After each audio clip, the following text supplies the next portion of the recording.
أعوذ بالله من الشيطان الرجيم بسم الله الرحمن الرحيم إن الله وملائكته يصلون على النبي يا أيها الذين آمنوا صلوا عليه وسلموا تسليما اللهم صل على سيدنا ونبينا وشفيعنا ومولانا محمد وعلى آل محمد وبارک وسلم۔ محترم خواتین و حضرات، السلام علیکم۔ پیام صبح کے ساتھ ایک بار پھر حاضر میں ہوں آپ کا میزبان انیق احمد۔ خواتین و حضرات، قرآن کریم کی مختلف آیات پر گفتگو ہوتی ہے، آپ اور ہم جانتے ہیں روزانہ۔ اور قرآن کریم پہ گفتگو کیا ہوتی ہے کہ قرآن کریم کی ان آیات کو سمجھنے کی ایک کوشش ہے۔ ہمارے ملک کے جید علماء تشریف لاتے ہیں اور ہماری علمی کمی کو دور فرما دیتے ہیں۔ کیا معنی ہے، کیا مفاہیم ہیں ان آیات کے، وہ ہم تک پہنچا دیتے ہیں۔ قرآن کریم منزل من اللہ ہے، ایمان ہمارا ہے اس بات پر۔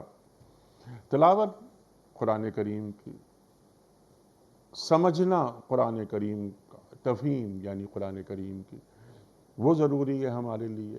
عمل کرنا اور جہاں تک قرآن نہیں پہنچا وہاں تک قرآن کو پہنچا دینا، یہ ذمہ داری ہے۔ خواتین و حضرات، قرآن کریم کو سمجھنا اور اس پر عمل کرنا۔ قرآن کریم کی مختلف آیات پر ہم بات کرواتے ہیں تاکہ ہم سیکھیں کہ قرآن کا علم کیا ہے۔ ہمارے ممتاز علماء تشریف لاتے ہیں اور قرآن کریم کے علم کو ہم تک منتقل کرتے ہیں۔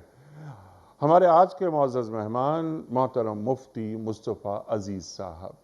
خواتین و حضرات، مفتی مصطفیٰ عزیز صاحب کا تعلق فیصل آباد سے، وہیں آپ مقیم ہیں۔ کبھی کبھار آپ تشریف لاتے ہیں کراچی، یہاں مختلف اداروں میں، مختلف یونیورسٹیز میں آپ کے لیکچرز ہوتے ہیں، آپ وہ لیکچرز ڈیلیور کرتے ہیں، تو ہم موقع غنیمت جانتے ہوئے مفتی صاحب کو پکڑ لیتے ہیں اور مفتی صاحب سے سیکھتے ہیں۔ خواتین و حضرات، مفتی مصطفیٰ عزیز صاحب کو خوش آمدید کہتے ہوئے پروگرام کا آغاز اللہ تعالیٰ کے بابرکت نام سے، سورہ تغابن اور آیت نمبر 13۔ اعوذ باللہ من الشیطان الرجیم، بسم اللہ الرحمن الرحیم۔ اللہ لا الہ الا ہو وعلی اللہ فلیتوکل المؤمنون۔ صدق اللہ العظیم۔ اللہ وہ ہے جس کے سوا کوئی معبود نہیں، لہٰذا ایمان لانے والوں کو اللہ ہی پر بھروسہ کرنا چاہیے۔ صدق اللہ العظیم۔ خواتین و حضرات، چھوٹی سی آیت، بڑے بڑے معنی سیکھیں گے محترم مفتی صاحب سے، لیکن اس سے قبل کل کے پوچھے گئے سوال کا درست جواب اور آج کا سوال آپ کی خدمت میں۔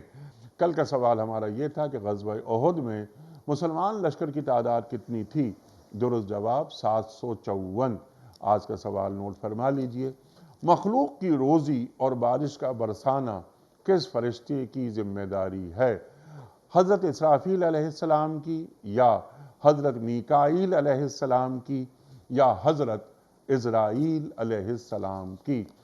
جو درست جواب آپ سمجھتے ہوں روانہ فرمائیے۔ ہمارے فون نمبرز ہیں 00922134527 ہمارا دوسرا فون نمبر ہے 0092234300980۔ ہمارا ای میل ایڈریس ps@dunyatv.tv، ہمارا SMS کا نمبر 3031 اور ہمارے واٹس ایپ کا نمبر ہے 009232182509194۔ حضرت ارشاد فرمائیے، اللہ لا الہ الا ہو۔ چھوٹی سی بس یہ آیت ہے، جیسا میں نے عرض کیا تھا کہ بڑے بڑے معنی اس میں پوشیدہ ہیں۔ یہاں پر توحید، اللہ کے سوا کوئی معبود نہیں ہے۔ اللہ تعالیٰ کی صفات کو سمجھے بغیر کیا اللہ کی معرفت ہو سکتی ہے؟ یعنی ذرا اللہ تعالیٰ یا جو ہمارا توحید کا فلسفہ ہے ذرا اسے کھولیے، اس آیت کے پہلے حصے کی تفسیر کیا ہے؟ ان الحمد للہ رب العالمین والصلاة والسلام علی صفوت خلقہ محمد النبی الامی وعلی آلہ وسلم تسلیما۔ توکل اور اللہ لا الہ الا ہو، آج کا یہ بابرکت پروگرام ویسے قرآن سے، پھر قرآن کی اس آیت سے جس کی ابتدا لفظ جلالہ اللہ سے ہو رہی، اور یہی لفظ اللہ، اس کا معنی، اس کا مفہوم، اس کی برکات اور اس کا پل پل لمحہ لمحہ اس کا پیغام اور عملی زندگی ہمارے سامنے ویسے ہی ہے۔ لفظ اللہ کی ابتدا اللہ لا الہ الا ہو، کہ اللہ ہیں، اللہ کے علاوہ کوئی اور معبود نہیں، صرف اللہ ہی ہیں، اور اس کو عملی زندگی میں لانے، توحید پہ بات کرتے ہیں، عملی زندگی میں لانے کا ایک بہترین نقشہ ایک مسلمان کے لیے اللہ جل جلالہ نے دے دیا کہ آذان جو توحید کی آذان ہے، توحید کا اعلان ہے، اور توحید کا وہ پیغام ہے، اللہ اکبر اللہ اکبر، ابتدا اللہ سے ہوئی اور انتہا بھی اللہ سے ہوئی، اور پھر وہ نماز جو توحید کا مظہر اور توکل کا جو راستہ ہے وہ نماز ہے، اس نماز کی ابتدا بھی اللہ اکبر اللہ سے کروائی، اور اس کی انتہا بھی السلام علیکم ورحمۃ اللہ لفظ اللہ کے اوپر کروائی۔ اب عملی طور پر اور نظریاتی طور پر اور قلبی طور پر اللہ کی طرف توجہ، لفظ جلالہ ہے اور اللہ کا یہ ذاتی نام ہے، اور علماء نے لکھا ہے کہ ایک شخص ایسا ہے جو اللہ کے تمام صفاتی نام وَلِلَّهِ الْأَسْمَاءُ الْحُسْنَى 99 سے علاوہ اور بہت سارے 5000 تو موسیٰ روحانی بازی رحمہ اللہ نے لکھے، اور اس کے علاوہ ساری صفات ہی اللہ کی ہیں، لفظ اللہ کے ساتھ فرما دیا کہ اللہ کے علاوہ اور کسی صورت میں کوئی بھی معبود نہیں ہے۔ معبود سے کیا مراد؟ اور اللہ کے علاوہ کسی اور کی کسی قسم کی عبادت نہیں کی جا سکتی، کسی سے کسی قسم کا کوئی بھروسہ نہیں کیا جا سکتا، کوئی اعتماد نہیں کیا جا سکتا، اس کی طرف رجحان نہیں کیا جا سکتا، اس کی طرف میلان نہیں کیا جا سکتا، اس کی طرف رخ نہیں کیا جا سکتا، بلکہ کیا ہے؟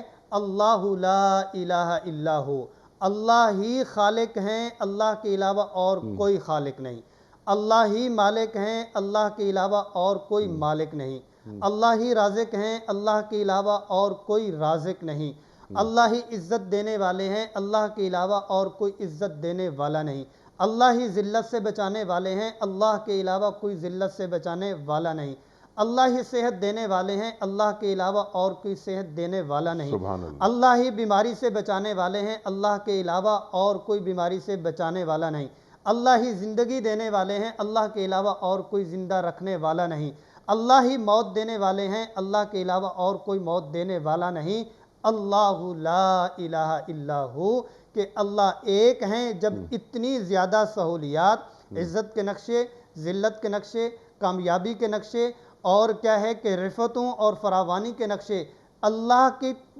کی طرف سے آتے ہیں، تو پھر عبادت بھی اللہ ہی کی ہے۔ ایاک نعبد و ایاک نستعین، ہم آپ ہی کی عبادت کرتے ہیں اور آپ ہی سے مدد چاہتے ہیں۔ اللہ لا الہ الا ہو، مکی زندگی رسول اللہ صلی اللہ علیہ وسلم کی، اور خاص طور پر مکی صورتوں کا جو پیغام ہے، پھر مکی صورتوں کا جو انداز ہے، پھر مکی صورتوں میں جو بلاغت اور فصاحت اور پھر تعبیر کی جو طاقت ہے، ان تمام کا محور اور نچوڑ وہ توحید ہے کہ ایک اللہ ہیں اور اللہ ہی کی طرف سارے رجحانات کیے جا سکتے ہیں۔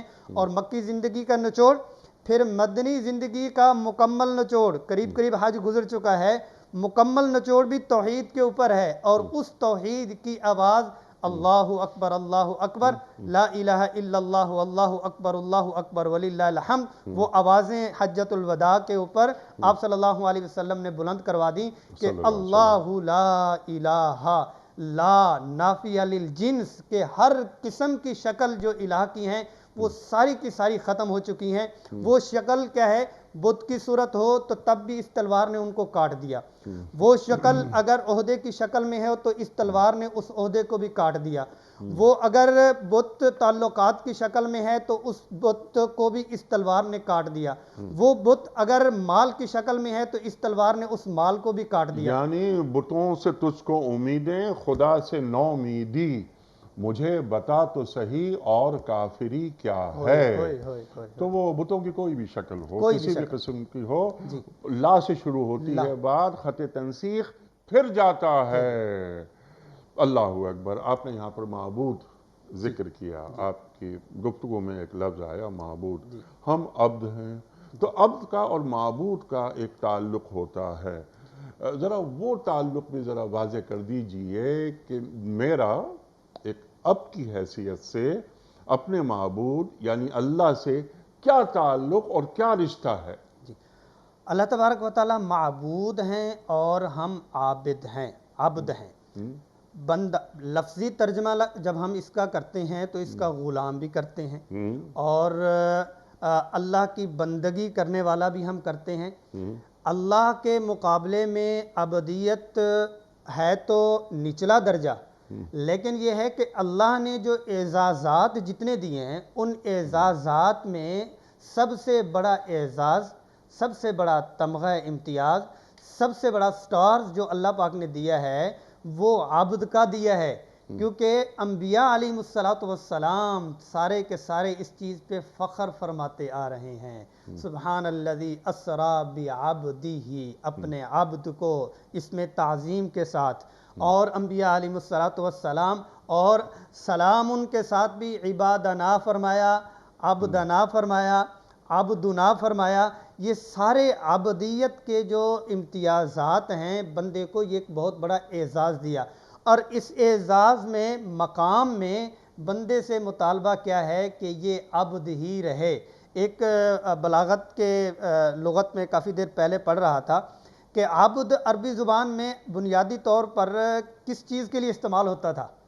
عبد تفسیر میں لکھا ہوا تھا یعنی ایسے پودے کو وہ عبد کہا کرتے تھے کہ جب جانور ایک دفعہ اس پودے کو کھا لیتا، اونٹ اس کو چکھ لیتا، تو پھر اس کے بغیر وہ اس کی زندگی اجیرن ہو جاتی، ہر وقت ہی وہ اس درخت کے ساتھ رہتا، ہر وقت وہ بوٹی اور پتے کھانے کو ترستا رہتا، بس اسی طرح ہی رہتا۔ تو مطلب یہ ہے کہ عبد اور معبود کا جو نشہ، عبد اور معبود کا جو تعلق، عبد اور معبودیت کے اندر جو اللہ تبارک و تعالی نے مزہ اور چاشنی رکھی ہوئی ہے، اس کا سب سے بڑا مظہر انبیاء علیہ السلام، عبادات میں بہت اعلیٰ اور پھر ان عبادات کی عبدیت میں بہت اعلیٰ۔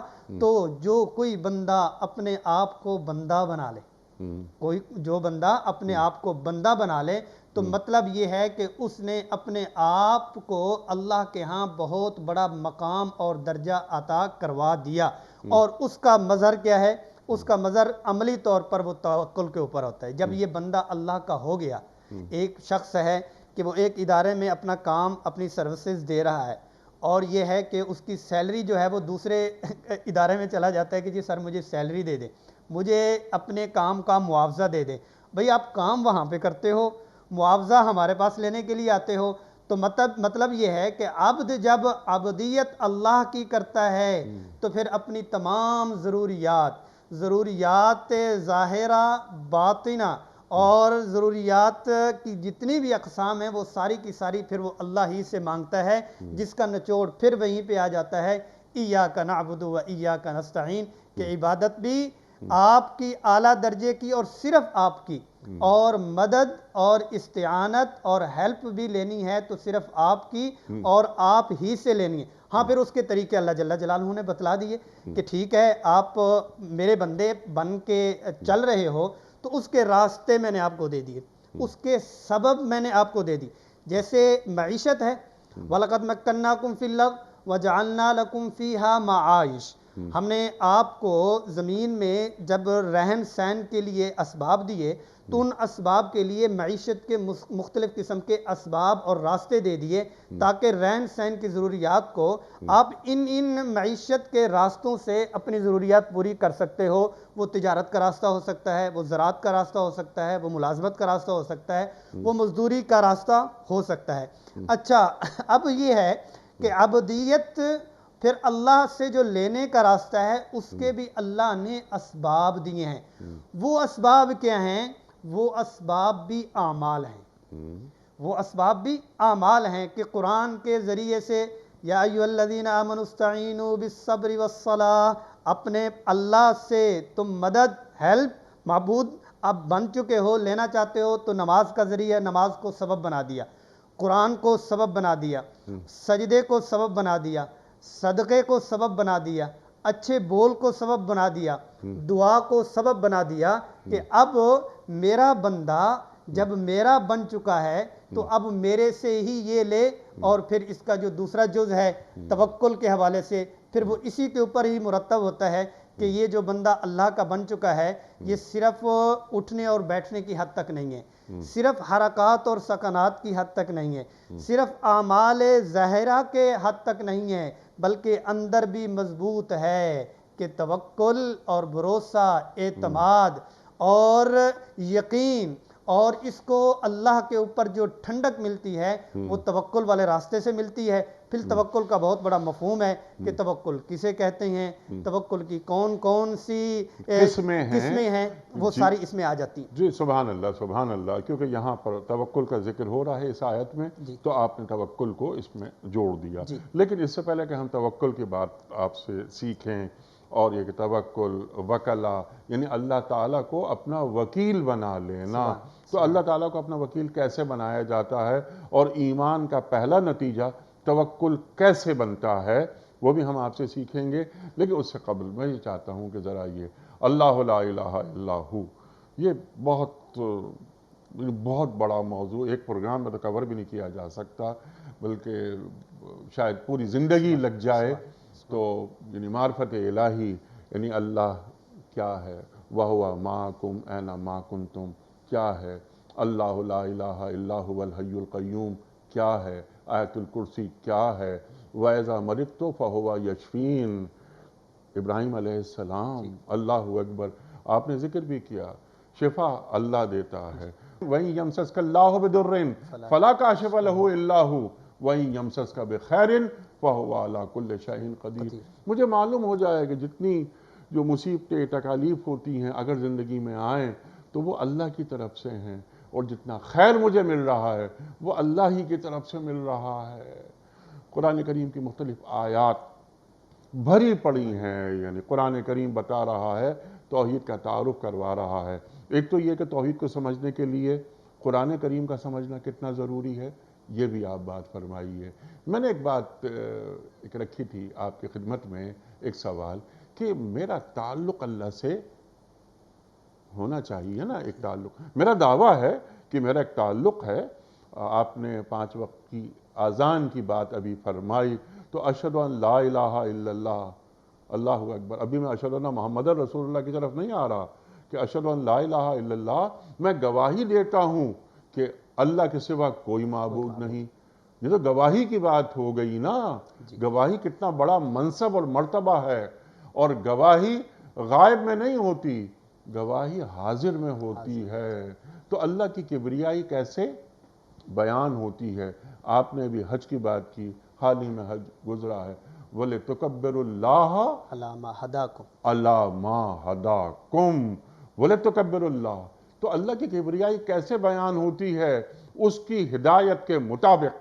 ارشاد۔ جی، تو توحید اور اللہ کی پہچان کے لیے اور اللہ کی معرفت کے لیے اللہ تبارک و تعالیٰ نے قرآن عزیز ہمیں عطا فرمایا، اور قرآن عزیز میں اللہ جل جلالہ نے اپنا تعارف کروایا. جی اللہ کے تعارف کے بغیر اور اللہ کی معرفت کے بغیر اللہ کا تعلق حاصل نہیں ہوتا. سبحان اللہ. اور اللہ کا تعارف قرآن عزیز کے علاوہ ہوتا ہی نہیں ہے, یا ہو ہی نہیں سکتا. ہو ہی نہیں سکتا, ہو ہی نہیں سکتا.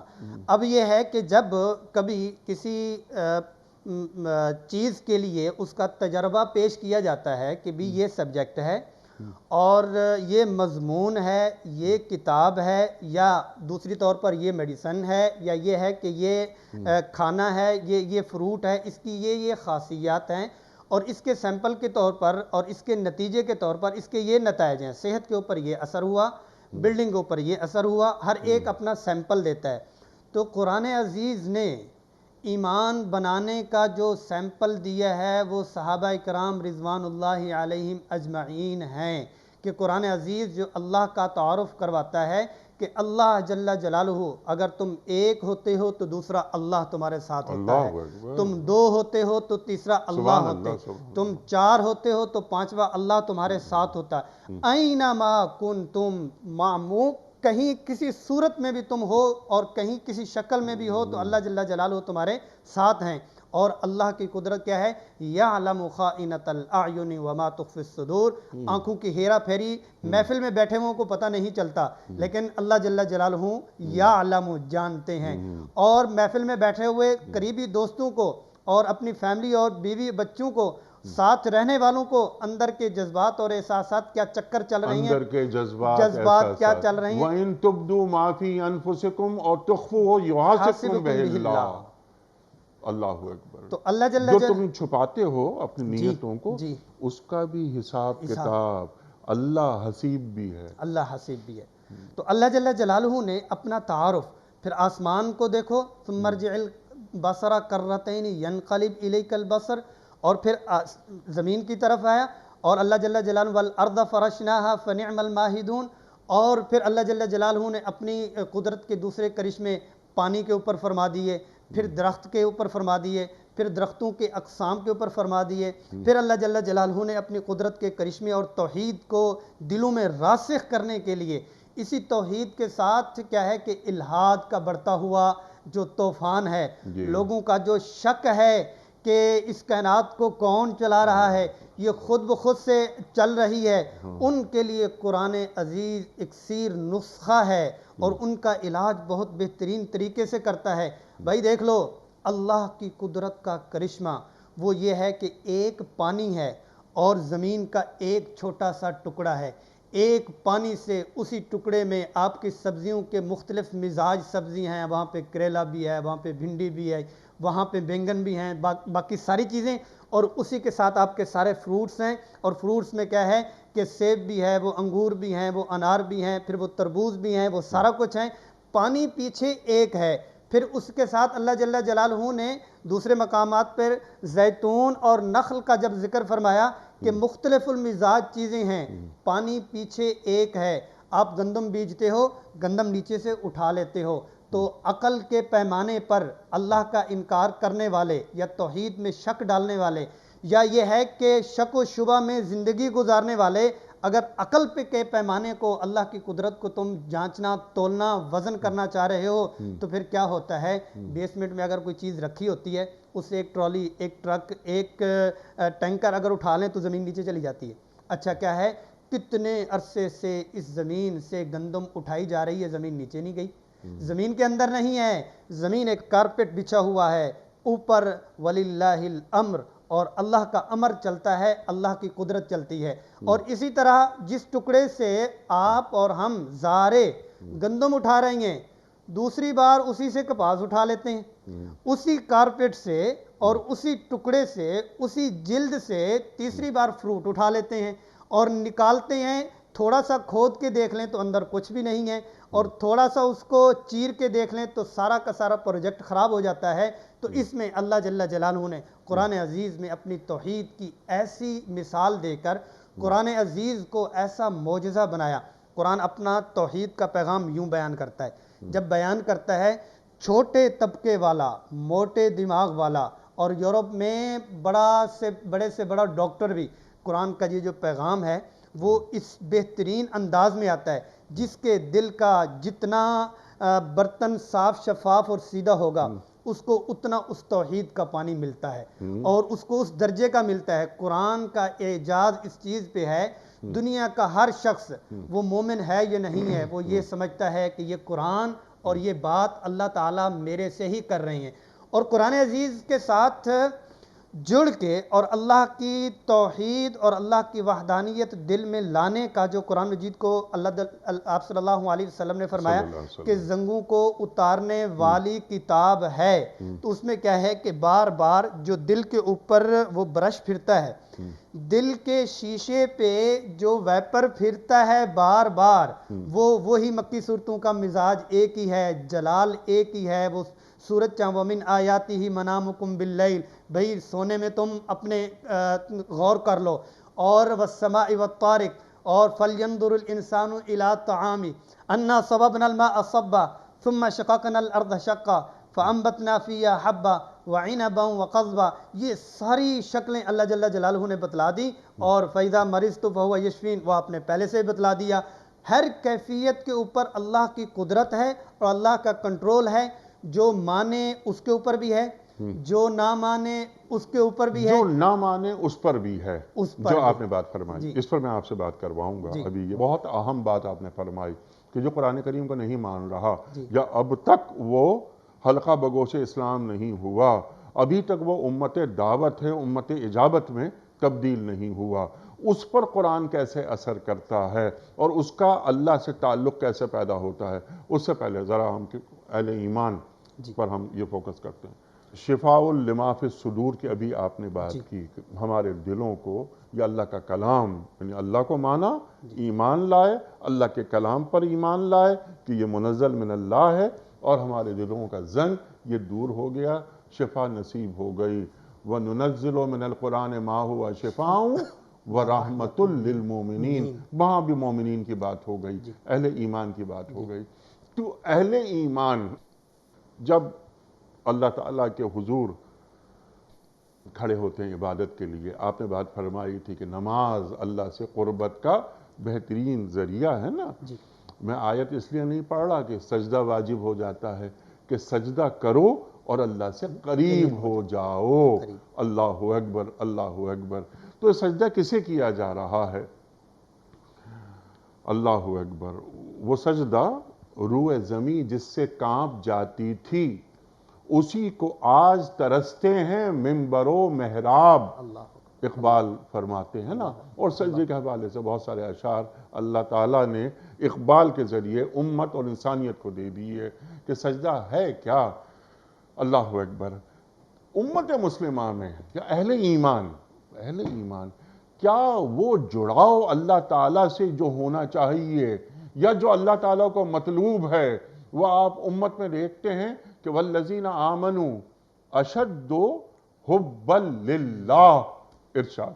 اللہ اکبر اللہ اکبر۔ یہ تو نتیجے کا نچوڑ آپ نے بتلا دیا کہ ایک شخص اگر بالفرض اللہ کو دعویٰ کرتا ہے کہ میں پہچان چکا ہوں، کہتا ہے کہ قدرت کی طاقت ایک ایک لمحے پر، پتے پتے پر اور پل پل، لمحے لمحے کے اوپر ہے، تو اس کا نتیجہ کیا ہوگا، اس کا مظہر کیا ہوگا؟ تو اس کا مظہر کیا ہے کہ ایک تو وہ اپنی عبادات کو جہاں مضبوط کیے ہوئے ہے، وہاں اللہ کی مخلوق کے ساتھ کیا رویہ رکھے ہوئے ہے۔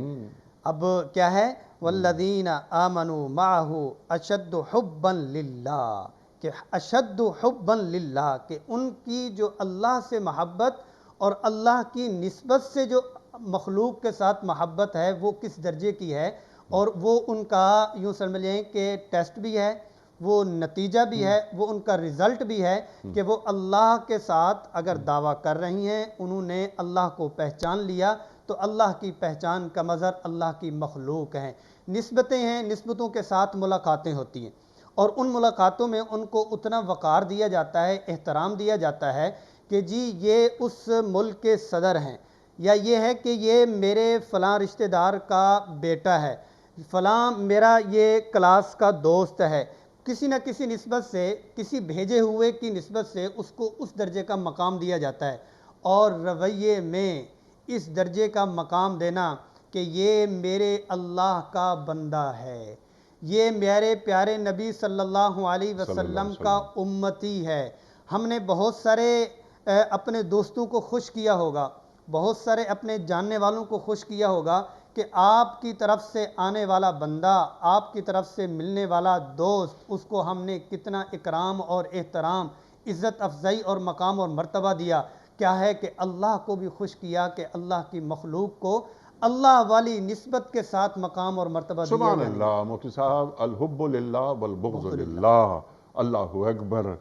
لیکن میرا سوال ذرا سا یہ ہے، اس سے ذرا سا ہٹ کر، کہ اللہ تعالیٰ کو ایک بندے سے جو تعلق مطلوب ہے، جی کیا امت کی سطح پر، میں نے کہا اہل ایمان کی بات میں نے کی تھی، آپ نے فرمایا تھا کہ جو اہل ایمان نہیں ہیں وہ بھی قرآن سے استفادہ کرتے ہیں، اس پر میں نے آپ سے عرض کی تھی بعد میں بات کرواؤں گا۔ اللہ تعالیٰ کو مطلوب ہے نا ایک تعلق، ایک شوہر ہے، ایک بیوی ہے، شوہر کو تعلق بیوی سے ایک مطلوب ہوتا ہے کہ ہاں میرا مقام کیا ہے، بیوی مانتی ہے کہ یہ میرا شوہر ہے، شوہر مانتا ہے کہ یہ میری بیوی ہے، یہ باپ ہے، یہ بیٹا ہے، وغیرہ وغیرہ، ایک تعلق ہوتا ہے، ایک توقع ہوتی ہے۔ میرا سمپل سوال آپ کی خدمت پہ یہ ہے کہ اللہ تعالیٰ کو اہل ایمان سے جو تعلق مطلوب ہے، کیا آپ کو امت کی سطح پر نظر آتا ہے؟ اللہ اکبر، اللہ اکبر۔ اللہ جل جلالہ کو اپنے بندوں سے جو تعلق مطلوب ہے ڈھونڈنے سے بھی نہیں ملتا، اور عبادات کی حد تک تھوڑا سا ملے گا۔ توحید جو اللہ جل جلالہ نے اپنے بندوں سے مطلوب رکھی ہے، اس میں تو بہت زیادہ شک و شبہ میں عبادات کرنے والے بھی پڑے ہوئے ہیں۔ اب اللہ جل جلالہ کا یہ تعلق امت میں نظر جب نہیں آ رہا تو اس میں پیدا کیسے کیا جائے، یا اس کو کس پیمانے پہ تلاش کیا جائے، یا رکاوٹیں کیسے دور کی جائیں؟ وہ رکاوٹ۔ رکاوٹیں پہلے ہم کو یہ چاہیے نا کہ اس کو شناخت کریں، جی آئیڈینٹیفائی کریں کہ یہ ہیں رکاوٹیں جو مجھے اللہ تک نہیں پہنچنے دے رہی، یعنی معبودان باطلہ، یہاں پر بات ہو رہی ہے نا معبود کی، تو یہ معبودان باطلہ، ان کو کیسے ہٹایا جاتا ہے؟ اور یہ معبودان باطلہ ہیں کیا؟ حب جاہ، حب مال، ارشاد۔ جی اب یہ ہے کہ یہ جتنی رکاوٹیں ہیں جس سے اللہ جل جلالہ کا تعلق ملنا چاہیے، اور جو آپ نے تفصیل اشارہ کر کے اس کی وضاحت بھی کر دی، وہ ساری رکاوٹیں کیا ہیں کہ وہ حب جاہ بھی ہے، وہ حب مال بھی ہے، اور شہرت کا چکر بھی ہے، اپنے مقام اور مرتبے کا چکر بھی ہے، اور وہ کیسے ٹوٹے گا؟ وہ اسی آیت کے آخر میں توکل کے ذریعے سے ٹوٹے گا، کیونکہ اس کا یقین ہی اللہ پہ بنا نہیں ہے۔ اس کا یقین بنا ہوا ہے کہ مجھے شہرت ملے گی تو میرے کام بنیں گے، مجھے مقام اور مرتبہ ملے گا تو پھر میرا مقام اور مرتبہ لوگوں کے ہاں ہوگا۔ اس نے جب اللہ کو پہچانا ہی نہیں تو دوسرے چکروں میں پڑ گیا، جس کی وجہ سے کیا ہوا کہ پھر اللہ جل جلالہ نے بھی اس کو اس کے اپنے حال کے اوپر ہی چھوڑ دیا۔ اگر یہ اللہ کے اوپر بھروسہ رکھ کے، توکل کر کے، اور اللہ جل جلالہ کے اوپر اعتماد کر کے زندگی گزارتا تو پھر ان چیزوں کو تاب میں نہیں لانا تھا۔ اس سے زیادہ بد نصیب کون ہو سکتا ہے کہ جس کو اللہ اس کے حال پہ چھوڑ دے؟ اللہ اکبر، اللہ اکبر، ولا یزکیہم، اللہ اکبر، اللہ اکبر۔ کہ سزا یہ نہیں ہے کہ جہنم میں ڈال دیا، سزا یہ ہے کہ نظر کرم نہیں فرمائی۔ ولا یزکیہم، کہ اللہ جل جلالہ اس کو اس کے حال کے اوپر چھوڑ دیں، اس کو اپنے سے بات کرنے کا موقع بھی نہ دیں۔ ایک شخص کہتا ہے کہ کم اعاصیک ولم تعذبنی، میں کتنے گناہ کرتا ہوں یا اللہ آپ مجھے سزا ہی نہیں دیتے۔ وَكَمْ أُعَذِّبْكَ وَأَنْتَ لَمْ تَدْرِ، عربی اشعار کا ایک ٹکڑا ہے، میں تجھے کتنی سزا دیتا ہوں اور تجھے پتہ بھی نہیں چلتا۔ أَلَمْ أُحَرِّمْكَ لَذَّةَ الْمَنَاجَاتِ، میرے ساتھ بات چیت کی جو لذت ہے، عبادات کی جو مٹھاس ہے، اور میرے ساتھ بات کرنے کی جو چاشنی ہے، اس سے میں نے تمہیں محروم کر دیا اور اپنے سے دور کر دیا، اس سے بڑی سزا کیا ہو سکتی ہے؟ تو بنیادی طور پر کیا ہے؟ اللہ کے ساتھ تعلق، بھروسہ، اعتماد، جس کو ہم قرآن کی زبان میں توکل کہہ لیں، وہ جب ہوگا تو دوسرے جتنے مناسب ہے یہ اس کو پھینک دے گا، کہے گا کہ مجھے اللہ کا بھروسہ اور اللہ کا تعلق چاہیے تاکہ میرے کام اللہ سے ہی بنتے ہیں۔ سبحان اللہ، سبحان اللہ، سبحان اللہ، سبحان اللہ۔ وہ بھروسہ، توکل وہ کیا ہوتا ہے وہ بھی ہم آپ سے بھی سیکھیں گے۔ جو بات آپ فرما رہے ہیں بہت اہم بات، اہم ترین بات، اللہ اکبر۔ جب ہم اس انداز سے اللہ سے ایک تعلق، ایک رشتہ پیدا کرتے ہیں جو آپ نے بیان فرمایا قرآن و حدیث کی روشنی میں، جو منافع ہمیں حاصل ہوتے ہیں اس میں سب سے پہلا تو یہ ہے کہ اضطرار دل سے نکل جاتا ہے، سبحان اللہ، جو اضطراب ہوتا ہے وہ نکل جاتا ہے، چہرے پہ اطمینان آ جاتا ہے۔ یقیناً یہی ہے کہ ہر چیز کے اثرات ہوتے ہیں۔ جب جسم کے اندر کوئی چیز جا رہی ہے اس چیز کے اثرات اس کے جسم کے اوپر بھی آ رہے ہیں، ایسے ہی جسم پہ بھی اور روح پہ بھی اسی طرح میں بات کرنے لگا کہ جسم کے اوپر آ رہے اور اس کے اثرات روح کے اوپر بھی آ رہے۔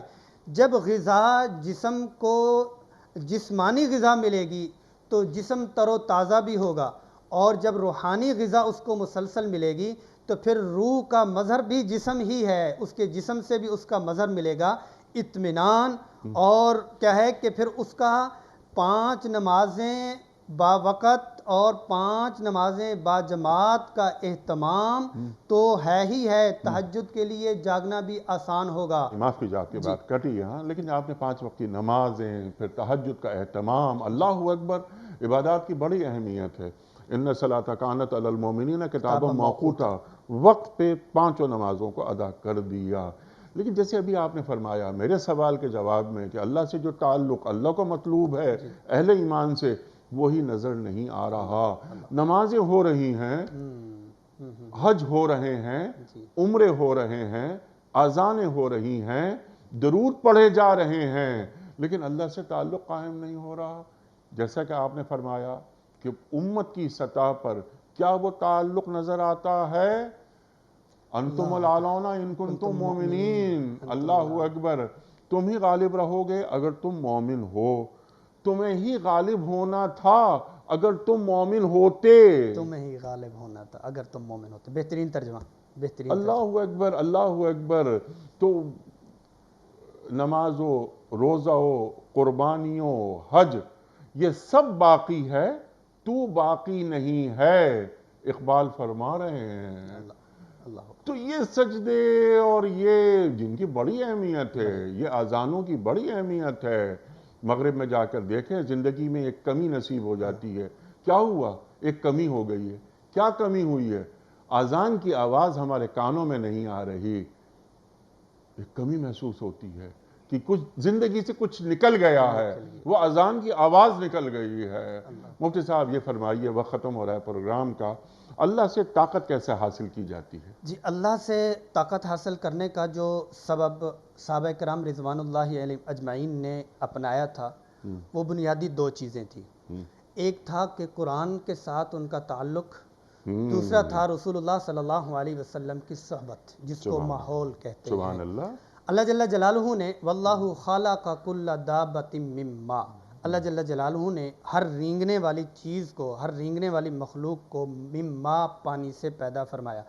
پانی کے اندر خاصیات میں سے ایک خاصیت یہ رکھ دی کہ پانی کو جس شیپ میں، جس ڈھانچے میں، جس سانچے میں اور جس آپ اینگل پہ رکھیں گے اسی طرح کا ہو جائے گا۔ گلاس میں رکھیں گے تو گلاس جیسا ہے، اس کو باٹل میں ڈالیں گے تو اسی جیسا ہو جائے گا، اس کو اگر چولہے پہ رکھیں گے تو وہ بوائل ہونا شروع ہو جائے گا، اس کو اگر فریج اور فریزر میں رکھیں گے تو وہ جمنا شروع ہو جائے گا، اس کو اگر دھوپ میں رکھیں گے تو پگھلنا شروع ہو جائے گا۔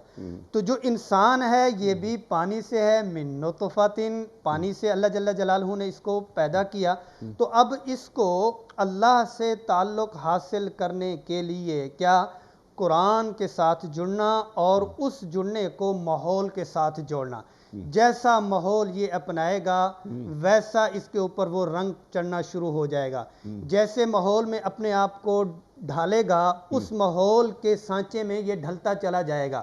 اب اس کے لیے دو ہی چیزیں ہیں کہ رسول اللہ صلی اللہ علیہ وسلم کی سنت آ گئی اور عقائد و جہاں صلی اللہ علیہ وسلم پر جو قرآن منزل عالمی اور آفاقی ہے اس کا پیغام اس کے لیے صحابہ کرام رضوان اللہ علیہم اجمعین کا عام معمول مبارک صحبت الرسول صلی اللہ علیہ وسلم اتنا بڑا ان کے لیے انعام تھا کہ ایک نظر ہی ان کے ایمان کے درجات اور اوپر تک کے لیے کافی ہوتی تھی آپ صلی اللہ علیہ وسلم کی جھلک پیار والی اور ٹھنڈک جو ان کو ملتی تھی دوسرا یہ تھا کہ قرآن عزیز کو وہ کیا ایک منزل تو روزانہ کی تلاوت کیا کرتے تھے اور اس تلاوت میں جب اتنا زیادہ پیغام سورۃ یاسین کی تلاوت کر کے ایک طبقہ اپنے آفس میں جاتا ہے اپنے کام کے لیے جاتا ہے اسی سورۃ یاسین کے پیغام کو ترجمے کے ساتھ تفسیر کے ساتھ بلاغتی نکات کے ساتھ وہ کر لے تو وہ وہاں پر دکان پہ بیٹھے ہوئے اللہ کو یاد اتنا کرے گا کہ دکان کو بھول جائے گا کیونکہ قرآن کے ساتھ جڑا ہوا ہے آج مجھے یہ دیکھنا ہے کہ میں اللہ سے تعلق چاہ رہا ہوں تو میرا تعلق قرآن کے ساتھ کتنا ہے اب اگر اس کو اسی طرح موجودہ دور کے ساتھ ہی جوڑ لیں حضرت عمر رضی اللہ عنہ کی فجر کی نماز پڑھانے کی اور عام معمول فجر کی نماز میں سورۃ طٰہٰ سورۃ مریم آدھے آدھے پارے کی ایک ایک رکعت میں تلاوت فرما رہے عثمان رضی اللہ عنہ ایک ایک رات میں بھی قرآن مجید کی تکمیل فرما رہے حضرت فاطمہ الزہرا 2 دن میں 3 دن میں تکمیل فرما رہی صحابہ کرام عام معمول ہفتے میں ایک قرآن مجید کی تکمیل کا معمول تھا میں اپنی زندگی میں دیکھ لوں میں اپنا سکرین ٹائم ریکارڈنگ پہ لگا لوں موبائل کا کہ موبائل سکرین ٹائم میرے پاس کتنا آ رہا ہے اس کو میں کتنا ٹائم دے رہا ہوں اور قرآن مجید کا ٹائم بھی میں دے لوں مطلب یہ ہے کہ ایک سبب جو اللہ سے تعلق والا ہے اس کو اختیار کیے بغیر میں اللہ سے تعلق چاہتا ہوں تو وہ کیسے حاصل ہوگا وہ ممکن اس کا ذریعہ قرآن کریم قرآن اور صاحب قرآن اللہ اکبر اللہ اکبر آپ نے فرمایا کہ جو ماحول ہوتا ہے وہ رنگ اختیار کر لیتا ہے آدمی توحید کی بات ہو رہی ہے صبغۃ اللہ کا رنگ اختیار کرو من احسن من اللہ صبغہ اللہ کے رنگ سے اچھا کون سا رنگ ہے اور جیسا کہ آپ کی گفتگو کے نتیجے میں جو بات ذہن میں آتی ہے وہ یہی نا کہ جوں ہم پر محمدی رنگ صلی اللہ علیہ وآلہ وسلم چڑھتا ہے ویسے ہم پر اللہ کا رنگ چڑھنا شروع ہو جاتا ہے اس سے پہلے کہ میں آپ سے توکل کی بات کروں اللہ پہ بھروسہ کرنا کسے کہتے ہیں اس سے قبل آپ نے ایک بات فرمائی تھی کہ جو اہل ایمان نہیں ہیں ان کو بھی قرآن فائدہ دیتا ہے کس انداز میں جی قرآن عزیز کو اللہ جل جلالہ نے رحمت بنا کر بھیجا اور وما ارسلناک الا رحمۃ للعالمین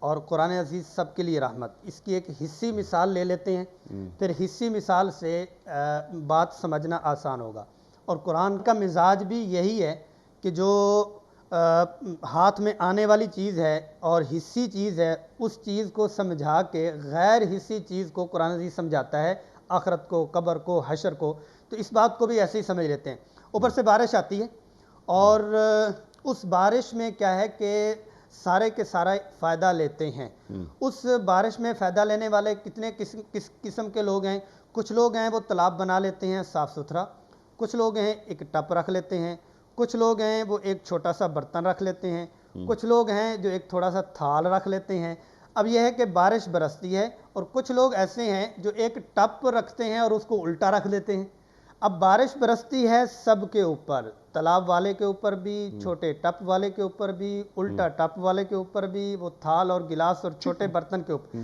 جب برس رہی ہے تو جس نے اپنا دل وہ اللہ کے سامنے پیش کیا طلب کے ساتھ عناد اور حسد کینہ ہٹ درمی کو نکال کے اللہ کی رحمت اور قرآن اس کے لیے پیغام ہے قرآن سے وہ بھی فائدہ لے سکتا ہے مفتی صاحب آپ ہی کی بات کو ذرا سا آگے بڑھاتے ہوئے آپ نے وجہ فرمایا کہ یہ قرآن کریم تو تمام انسانیت کے لیے نا سرکار دو عالم صلی اللہ علیہ وآلہ وسلم آپ کی ختم نبوت اس بات کی بین دلیل ہے کہ آپ کی رسالت یونیورسل ہے وما ارسلناک الا رحمۃ للعالمین تمام عالموں کے لیے آپ کی رحمتیں موجود ہیں اللہ اکبر لیکن یہ جو غیر مسلم ہیں جن کے تعلق سے آپ نے بات فرمائی کہ قرآن انہیں بھی نفع دیتا ہے تو قرآن کریم کے تراجم مقامی زبانوں میں غیر مسلموں تک پہنچا دیے جائیں کہ آپ غیر متعصب ہو کر کم از کم زندگی میں ایک مرتبہ قرآن کریم کو ترجمے کے ساتھ پڑھ لو. تمہیں معلوم ہو جائے گا کہ قرآن کریم کا پیغام ہے کیا اور قرآن کریم کس کس انداز میں روشنی دے رہا ہے. اللہ اکبر. ایک تو یہ کام امت کی سطح پر ہونا چاہیے. لاسٹ منٹ جاری ہیں, ارشاد فرمائیے. اچھا, یہ تمام کام جو آپ نے بات فرمائی پوری آپ نے ہمیں نصیحتیں کی, ہماری علم کمی کو دور فرمایا کہ اللہ پر بھروسے کے بغیر کچھ نہیں ہو سکتا. اللہ پر بھروسہ, اس کے لیے صبر ضروری ہے, اس کے لیے شکر ضروری ہے, اس کے لیے استقامت ضروری ہے, اس کے لیے ثابت قدمی ضروری ہے. تو ان چیزوں کا اللہ پر بھروسے سے کیا تعلق ہے؟ جی, کیونکہ اللہ جل جلالہ نے ہر ایک چیز کو, دنیا ہے یا اعمال ہیں, سبب کے ساتھ جوڑا. اور صحابہ کرام کی ایک حکایت کو قرآن مجید میں 13ویں پارے میں وَمَا لَنَا أَلَّا نَتَوَكَّلَ عَلَى اللَّهِ وَقَدْ هَدَانَا سُبُلَنَا وَلَنَصْبِرَنَّ عَلَى مَا آذَيْتُمُونَا وَعَلَى اللَّهِ فَلْيَتَوَكَّلِ الْمُتَوَكِّلُونَ. کیونکہ آپ نے صبر اور استقامت پہ بات کی, تو مطلب یہ ہے کہ ہم نے تو جو ہمارے اوپر اذیتیں آئیں اور جس چکی سے ہم گزرے, ہم نے صبر کیا. صبر سے پہلے بھی توکل اللہ کے اوپر, صبر کے بعد بھی توکل اللہ کے اوپر. اور اللہ جل جلالہ نے ایک راستہ دے دیا کہ توکل کا مطلب یہ ہے کہ مدد اسی وقت فوراً آ جائے تب بھی بھروسہ اللہ پہ, مدد بعد میں آئے تب بھی بھروسہ اللہ پہ, مدد ظاہری شکل میں جو میرے ذہن میں آ رہی ہے وہ شکل نہ ملے تب بھی بھروسہ اللہ کے اوپر. موسیٰ علیہ السلام اور اپنی بنی اسرائیل کی قوم کو جو فرما رہے ہیں, اس میں یہی ان کو کہا کہ آپ کے آنے سے پہلے اور آپ کے آنے کے بعد ہمارے اوپر یہ حالات ہیں. فرمایا کہ آپ جو صبر اور استقامت ہے اس کے ساتھ جڑے رہو, اور اللہ کی طرف سے مدد آئے گی. اور مدد وہ کتنی دیر کے بعد آئی؟ وہ 80 سال کے بعد آئی. تو اللہ کے اوپر بھروسہ ہے اور اللہ کے اوپر توکل ہے, اور وہ استقامت کے ساتھ ہے. اور وہ حالات سے لڑتے ہوئے یا حالات میں چلتے ہوئے اللہ کے ساتھ جڑے رہیں گے. مدد ضرور آئے گی, اور یہ یقین ہے کہ اسی راستے سے آئے گی, اسی دروازے سے آئے گی, اسی سبب سے آئے گی, اسی عمل سے آئے گی. اس کے علاوہ کسی صورت میں مجھے نہیں مل سکتا, اور اسی دروازے سے ہی مل سکتا ہے. تو پھر اس کا توکل, پھر اس کا اللہ کے ساتھ جڑاؤ وہ مضبوط ہوگا. پھر اللہ کی طرف سے مدد بھی آئے گی. وہ استقامت ایک دن کی بھی ہو سکتی ہے, اور ایک زندگی کی بھی ہو سکتی ہے, اور ایک نسل کی بھی ہو سکتی ہے. سبحان اللہ, سبحان اللہ, سبحان اللہ, سبحان اللہ. لیکن اللہ سے تعلق, اس رشتے کو نسلوں میں منتقل کرنا, یہ بھی ہماری ذمہ داریوں میں سے ایک ذمہ داری ہے. مفتی صاحب, بہت ساری باتیں مزید ہو سکتی ہیں, لیکن وقت یہاں مکمل ہو گیا ہمارے آج کے پروگرام کا. انشاءاللہ کسی اور پروگرام میں ہم آپ سے سیکھیں گے. آپ کا بڑا ممنون, آپ تشریف لائے, بے پناہ مصروفیت ہے آپ کی, لیکن آپ نے کچھ وقت ہمارے لیے نکالا, ہم آپ کے بڑے شکر گزار. خواتین حضرات, وقت یہاں مکمل ہوا ہمارے آج کے پروگرام کا. مفتی مصطفیٰ عزیز صاحب کے بڑے ممنون ہیں کہ آپ تشریف لائے. توکل کے حوالے سے, اللہ سے جڑاؤ کے حوالے سے, فلسفہ توحید کے حوالے سے, اللہ کی طرف اپنا چہرہ بالکل سیدھا رکھنا وہ کیا ہوتا ہے. حالانکہ یہ بات ابھی گفتگو میں نہیں آئی, لیکن ذہن میں آ رہی ہے کہ انی وجہت وجہ للذی فطر السماوات والارض حنیفا. ابراہیم علیہ السلام فرما رہے ہیں, تو کیا مطلب ہے اس بات کا؟ کسی اور پروگرام میں ہم رکھیں گے. اور اپنا چہرہ اللہ کی طرف کیسے سیدھا رکھا جاتا ہے, یہ بھی بہت بڑا ایک موضوع ہے. اور والذین جاہدوا فینا لنہدینہم سبلنا. اللہ اکبر. اللہ کی راہ پہ چلنا اللہ کو پالینے کے لیے, اور اللہ کو اللہ سے مانگنے کے لیے. تو اللہ کو اللہ سے کیسے مانگا جاتا ہے وہ بھی کسی اور پروگرام میں سیکھیں گے مفتی صاحب سے. کوئز. کل کا سوال ہمارا یہ تھا کہ غزوہ احد میں مسلمان لشکر کی تعداد کتنی تھی؟ درست جواب 754. آج کا سوال نوٹ فرما لیجئے. مخلوق کی روزی اور بارش کا برسانا کس فرشتے کی ذمہ داری ہے؟ حضرت اسرافیل علیہ السلام کی, یا حضرت میکائیل علیہ السلام کی, یا حضرت عزرائیل علیہ السلام کی؟ جو درست جواب آپ سمجھتے ہوں روانہ فرمائیے. ہمارے فون نمبرز ہیں 009222134527009.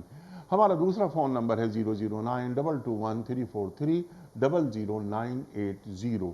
ہمارا ای میل ایڈریس ps@dunyatv.tv. ہمارا SMS کا نمبر 3031 اور ہمارا واٹس ایپ کا نمبر ہے 00923218250194. حضور ایک پرچی نکال کر آپ اعلان فرمائیے گا کہ آج کے ونر کون ہیں. مفتی مصطفیٰ صاحب نے پرچی نکال لی ہے. آج کے ونر ہیں محمد جاوید کہاں سے؟ From Canada.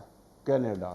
محمد جاوید صاحب کینیڈا سے آپ کی خدمت میں دنیا ٹی وی کی جانب سے دینی کتب پر مشتمل گفٹ ہیمپر آپ کے گھر بذریعہ کوریئر روانہ کیا جا رہا ہے. آپ کو بہت بہت مبارک ہو. اختتام ہوتا ہے پیام صبح کا روزانہ ایک قول پر، اور وہ قول ہوتا ہے صاحب نہج البلاغہ امیر المومنین حضرت علی مرتضیٰ کرم اللہ وجہہ کا. آپ فرماتے ہیں کہ جو اپنے باطن کی اصلاح کر لیتا ہے اللہ اس کے ظاہر کو درست کر دیتا ہے. جو اپنے باطن کی اصلاح کر لیتا ہے اللہ اس کے ظاہر کو درست کر دیتا ہے.